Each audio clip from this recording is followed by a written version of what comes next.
Hey guys, in this video series, I'm going to show you how to measure SEO in a different way that highlights what's really working, what's not working, and how you can maximize the output of your SEO efforts to bring better results. So jumping right in here on slide 3, two things that I'm going to be showing you are one, how to reduce time spent on tactics not making the biggest impact.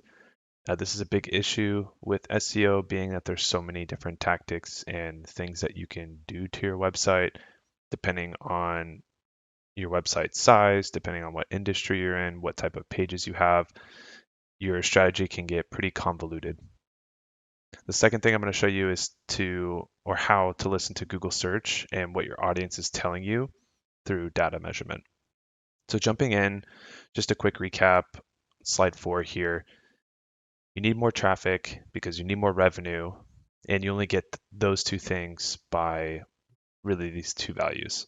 You either get more transactions or you get more leads if you're a lead generation based business, more transactions being more on like the e-commerce side.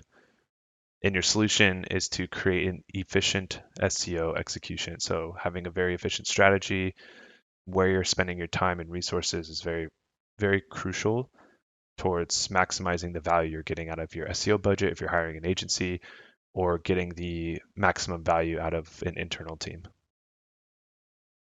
So current SEO strategy looks somewhat like this. You have your on-page SEO, your technical SEO, content, authority building, brand recognition, things like that, social proof, and then you have user experience.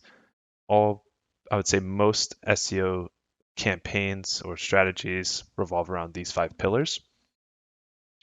And some things to just take note. Every website behaves differently. There's things that work better on some websites versus others, depending on there's honestly thousands of different variations. There's no real correlation, I would say, per se. There really needs to be a custom strategy per site, and kind of cookie cutter type templates don't work so well anymore. At least for the top 3 positions, it might be able to get you into page 1 for some pretty uncompetitive terms, or if you have a very powerful brand presence, you can get away with a lot more than you can for a website that's more newer to investing in SEO. And I would say the last thing here is just the 80-20 rule. So identifying what is going to be driving 80% of the results and then diving down on that. So it could be maybe your website needs new content. It could be there's an issue with your technical SEO in your canonical links or internal link structure. Your site could have a poor site silo. On-page SEO, maybe your target keywords aren't in your titles and descriptions, so that could be a big issue. Authority, maybe you just don't have the brand presence or authoritative presence that you need to compete for the keywords that you're targeting. And then lastly, user experience. You could hit page 1, but you could be failing on page user experience signals, which Google, I think, is paying much more attention to as of late. At least for the past couple of years, I've seen that improve quite greatly. Sites that we see with a higher conversion rate or fulfilling user intent more quickly tend to rank faster and hold longer, which just makes more of a sustainable organic growth. So here's a graph of old SEO or how SEO used to be done. This is not really an efficient way to do things anymore. How this basically works, starting from the top, you have your SEO tactic. This is your first version. Let's just say this is on-page SEO. The same tactic is applied to groups of pages. Maybe it's monthly, bi-weekly, weekly, whatever it is that you're in agreement for between your internal team or agency. And the kind of same approach is applied to probably each group of pages. If it's specific to each page, that's a bit different. We'll get into that in another video, but mostly, your title tags are being updated, your meta descriptions are being updated, maybe your heading tags, updating content, etc. Just the standard on-page SEO. At the end of the month, you look at a tallied total of your organic traffic, either from Google Analytics or Google Search Console. Maybe you're using Adobe Analytics, whatever it is. You're looking at the tallied total of traffic sources from organic and seeing whether or not all of your efforts bucketed together are providing an upward trend or a downward trend. So there really isn't much knowledge passed down through this. It's hard to pull learnings from this type of approach to SEO strategy. And it's like kind of like setting up Facebook ad campaigns or a paid media campaign and then not really looking at them again or tweaking them or A/B testing, things like that.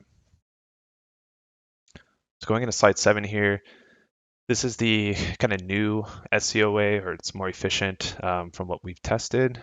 This is pretty standard across the board for us in how we get great results for our clients.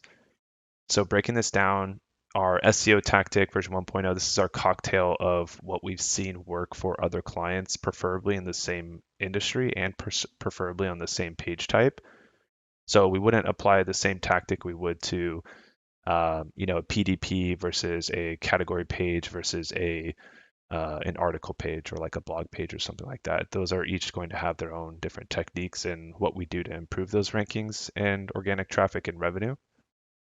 And we apply this technique or tactic across 3 or more subset of pages. So the group A pages, group B pages, group C pages are all applied a very, very similar technique, preferably identical. And then we have our winners and our losers. So we're going to have URLs that win, we're going to have URLs that lose, partially because some of SEO is random. Other times we look for just a strong enough correlation to tell us what worked and what didn't. And when we find what worked, we process those learnings. We understand and research into why the changes that we made to group A pages worked and why the changes that we applied to group B and C pages didn't work. And through that process, we refine our strategy and reformulate our SEO tactic into version 2.0. So this version 2.0 is going to have learnings from the group B and C pages of what pages lost and group A pages on what pages won. And as we do this over time, group B, C, and D are then applied, and we continually refine, improve, and cut out what's not working and invest more time into what is actually working. So this consistent loop over time really refines our process. It improves our output and efficiency. Our team is spending less time on tactics or techniques that aren't driving the needle and more time on things that are specifically winning for your website. As I mentioned before, Google treats every website quite differently, and there's a lot of different scenarios that could potentially happen. So a one version fits all just doesn't work.